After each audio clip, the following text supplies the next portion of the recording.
Assalamualaikum warahmatullahi wabarakatuh. Di sini saya akan menjelaskan tentang sejarah berdirinya Khilafah Bani Abbasiyah. Di antara yang mempengaruhi berdirinya Khilafah Bani Abbasiyah adalah adanya beberapa kelompok umat yang sudah tidak mendukung lagi terhadap kekuasaan Imperium Bani Umayyah, yang notabene-nya korupsi, sekuler, dan memihak sebagian kelompok. Di antaranya adalah kelompok Syiah dan Khawarij, serta kaum Mawali atau orang-orang yang baru masuk Islam yang mayoritas dari Persia. Mereka merasa diperlakukan tidak adil dengan kelompok Arab dalam hal pembebanan pajak yang terlalu tinggi. Kelompok inilah yang mendukung revolusi Abbasiyah. Di saat terjadi perpindahan kekuasaan dari Umayyah ke Abbasiyah, wilayah geografis dunia Islam membentang dari timur ke barat, meliputi Mesir, Sudan, Syam, Jazirah Arab, Irak, Persia, sampai ke Cina. Kondisi ini mengantarkan terjadinya interaksi intensif antara daerah satu dengan daerah lainnya. Interaksi ini memungkinkan proses asimilasi budaya dan peradaban setiap daerah. Nyanyian dan musik menjadi tren dan style kehidupan bangsawan dan pemuka istana era Abbasiyah. Anak-anak khalifah diberikan les khusus supaya pintar dan cakap dalam mendendangkan suara mereka. Seniman-seniman terkenal bermunculan, di antaranya Ibrahim bin Mahdi, Ibrahim al-Mausuli, dan anaknya Ishak. Lingkungan istana berubah dan dipengaruhi nuansa borjuis, mulai dari pakaian, makanan, dan hadirnya pelayan-pelayan wanita. Popularitas Daulat Abbasiyah mencapai puncaknya di zaman Khalifah Harun ar-Rasyid tahun 786 sampai 809 Masehi dan putranya Al-Ma'mun 813 sampai 833 Masehi.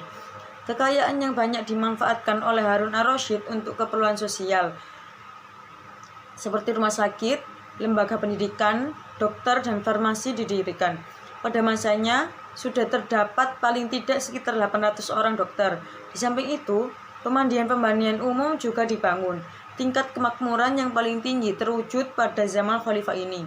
Kesejahteraan sosial, kesehatan, pendidikan, ilmu pengetahuan, dan kebudayaan, serta kesusasteraan berada pada zaman keemasannya. Pada masa inilah negara Islam menempatkan dirinya sebagai negara terkuat dan tertinggi. Mungkin cukup ini yang bisa saya sampaikan. Selanjutnya akan dilanjutkan oleh presentator kedua. Cukup sekian. Wassalamualaikum warahmatullahi wabarakatuh. Assalamualaikum warahmatullahi wabarakatuh. Nama saya Hanatul Soimiyah dan saya dari Tadris Bahasa Inggris 1 dengan NIM T 2019-6035. Saya akan menjelaskan materi periodisasi Daulah Abbasiyah. Berdasarkan perubahan pola pemerintahan dan politik, ahli sejarah membagi masa pemerintahan Daulah Abbasiyah menjadi 5 periode, yaitu yang pertama, periode pengaruh Arab dan Persia pertama. Periode ini terjadi pada tahun 132 Hijriyah atau 750 Masehi sampai dengan 232 Hijriyah sampai 847 Masehi. Periode kedua yaitu disebut dengan periode pengaruh Turki pertama. Periode kedua ini terjadi pada tahun 232 Hijriyah atau 847 Masehi sampai dengan 334 Hijriyah atau 945 Masehi. Periode ketiga yaitu disebut dengan masa kekuasaan dinasti Bani Buai dalam pemerintahan Khilafah Abbasiyah. Atau juga periode ini disebut dengan masa pengaruh Persia kedua. Periode ini terjadi pada tahun 334 Hijriyah atau 945 Masehi sampai dengan 447 Hijriyah atau 1055 Masehi. Periode keempat yaitu masa kekuasaan Daulah Bani Seljuk dalam pemerintah Khilafah Abbasiyah atau biasa disebut dengan masa pengaruh Turki kedua. Periode ini di bawah kendali Kesultanan Seljuk Raya atau Salajikah Al-Kubra atau Seljuk Agung. Periode ini terjadi pada tahun 447 Hijriah atau 1055 Masehi sampai dengan 590 Hijriah atau 1194 Masehi. Periode terakhir yaitu pada masa khalifah bebas dari pengaruh dinasti lain. Tetapi kekuasaannya hanya efektif di sekitar kota Baghdad dan diakhiri oleh invasi dari bangsa Mongol. Pada periode ini terjadi pada tahun 590 Hijriah atau 1194 Masehi sampai dengan 656 Hijriah atau 1258 Masehi. Dari gambaran di atas, Bani Abbasiyah pada periode pertama lebih menekankan pembinaan peradaban dan kebudayaan Islam daripada perluasan wilayah. Inilah perbedaan pokok antara Bani Abbas dan Bani Umayyah. Di samping itu, ada pula ciri-ciri menonjol dinasti Bani Abbas yang terdapat di zaman Bani Umayyah, antara lain dengan berpindahnya ibu kota ke Baghdad, pemerintahan Bani Abbasiyah menjadi jauh dari pengaruh Arab Islam. Sedangkan dinasti Bani Umayyah sangat berorientasi pada Arab Islam. Dalam periode pertama dan ketiga, pemerintahan Abbasiyah, pengaruh kebudayaan Persia sangat kuat. Dan pada periode kedua dan keempat, bangsa Turki sangat dominan dalam politik dan pemerintahan dinasti ini.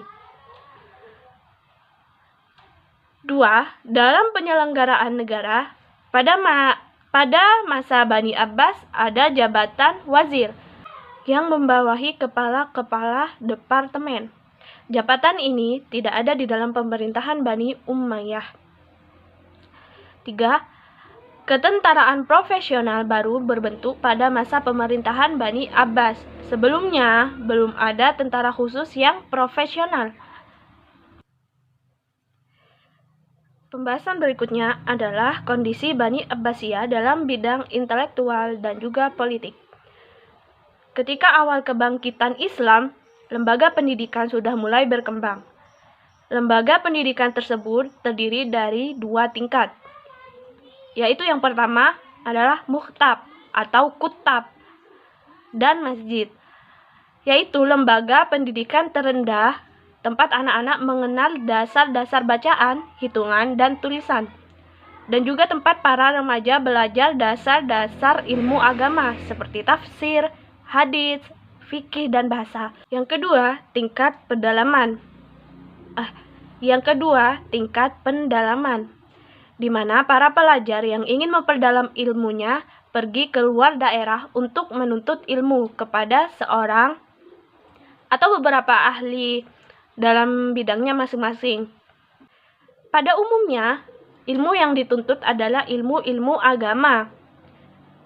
Pengajarannya berlangsung di masjid-masjid atau di rumah-rumah ulama yang bersangkutan. Bagi anak yang memiliki kekuasaan atau anak penguasa, pendidikan ini bisa berlangsung di istana atau di rumah penguasa tersebut dengan memanggil ulama ahli ke tempat mereka. Lembaga-lembaga ini kemudian berkembang pada masa pemerintahan Bani Abbas.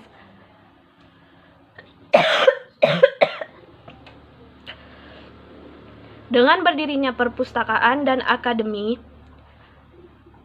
perpustakaan pada masa itu lebih merupakan sebuah universitas karena di samping terdapat kitab-kitab, juga dapat digunakan untuk membaca, menulis, dan berdiskusi. Assalamualaikum warahmatullahi wabarakatuh. Perkenalkan, nama saya Lailatul Fitriah dari kelas TBI 1 dengan NIM T2019-6026. Di sini saya akan melanjutkan materi dari rekan saya. kehancuran dan keruntuhan Daulah Bani Abbasiyah. Semenjak awal pemerintah Harun ar-Rasyid pada 786 Masehi sampai 809 Masehi, problem suksesi menjadi sangat kritis. Harun telah mewasiatkan tahta kekhalifahan kepada putra-putranya, Al-Amin, dan kepada orang tuanya yang lebih muda bernama Al-Ma'mun, seorang gubernur Khurasan dan orang yang berhak menjabat tahta khalifah sepeninggal kakaknya. Setelah kematian Harun, Al-Amin berusaha mengkhianati hak adiknya dan menunjuk anak laki-lakinya sebagai penggantinya kelak. Dan akibatnya pecahlah perang sipil. Al-Amin didukung oleh militer Abbasiyah Baghdad. Sementara Al-Ma'mun harus berjuang untuk memerdekakan Khurasan dalam rangka untuk mendapatkan dukungan dari pasukan perang Khurasan. Al-Ma'mun berhasil mengalahkan saudara tuanya dan Al-Amin mengklaim khalifah pada tahun 813 Masehi. Namun peperangan sengit tersebut tidak hanya melemahkan kekuatan militer Abbasiyah, melainkan juga melemahkan warga Irak dan sejumlah provinsi lainnya. Pada masa Khalifah Al-Ma'mun, yaitu 198 Hijriah sampai 218 Hijriah atau 813 Masehi sampai 833 Masehi. Jatuhnya ibu kota Abbasiyah pada tahun 1258 Masehi yang didirikan oleh Khalifah kedua Al-Mansur terjadi di blokade kota 1001 malam.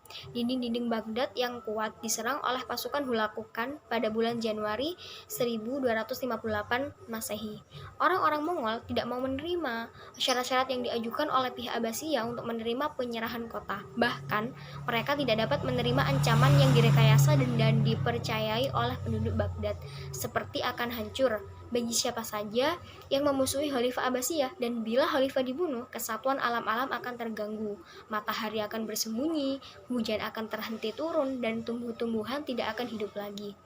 Hulako tidak mau menerima ancaman yang berbau gaib karena ia sudah dinasihati oleh para astrolognya, dan akhirnya pasukan Mongol menyerang kota pada tahun 1258 Masehi.